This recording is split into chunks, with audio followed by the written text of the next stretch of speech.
morning. Welcome to another edition of Dolce Domenica.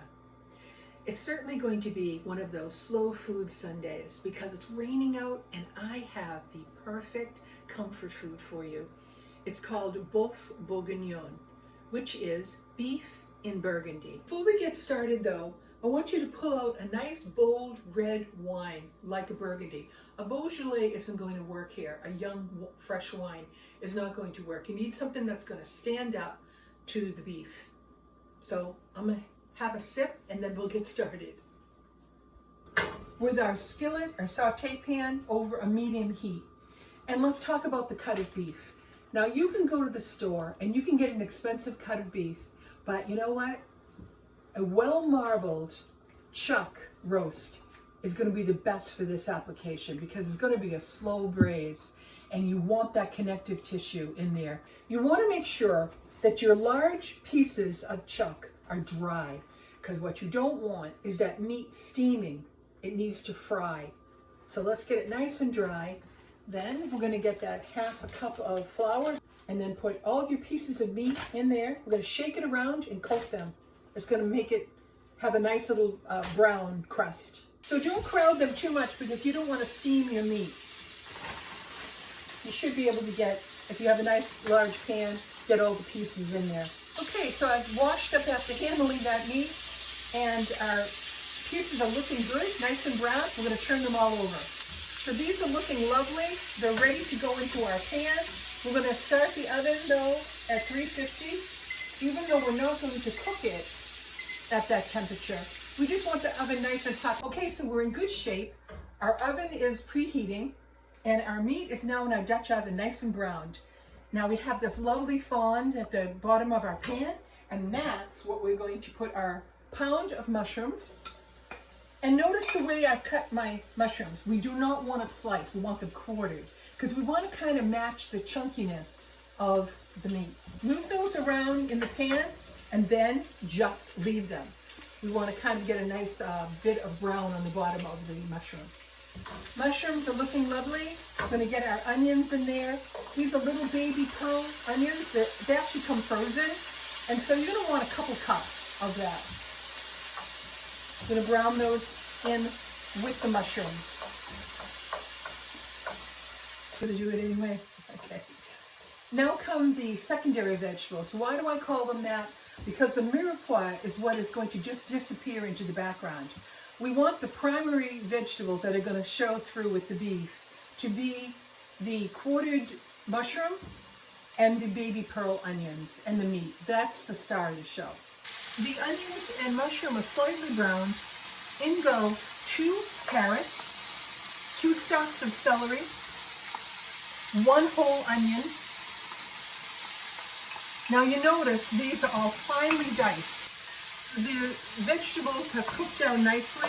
It's time to add our garlic. Of course, that's the last thing because we know I'm a bit fanatical about not burning the garlic.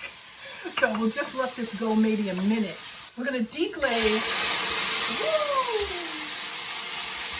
the heck out of the pan by using at least 2 or 3 cups of a nice Burgundy. Now it's time to put this masterpiece together. So the alcohol is burned off the red wine. We're going to put it into our Dutch oven with all these lovely vegetables with the, again, the mushrooms and the onions being the star of the show. Half a cup of tomato goes in. We just need that little perk up of the taste buds with a little acidity. Half a cup of chopped parsley, which is not traditional in a both Bourguignon, but I just like it. I have here about 4 cups of a beef broth, which is going to just add such richness, and then it needs the liquid to braise in. Let's see how much it's going to take. The French say that when you know how much to put in, when the pieces of meat look like little flowers coming up through the broth. It's so poetic. Robert, do you remember when we were talking about that, what the word was? A fleur? Yes. Now, we are going to need a little slurry because we want to thicken this up. What I did was I put 2 tablespoons of flour with some water. And I'm going to just, by the tablespoonful, put it in there. And because it's already been mixed up, it's not going to clump or lump. So here we go. And I think that's not too much, the 2 tablespoons with water. Oh my heart, this is looking lovely. And then finally, we have 1 bay leaf. We have a sprig of thyme, which you're going to pick out, and the bay leaf at the end.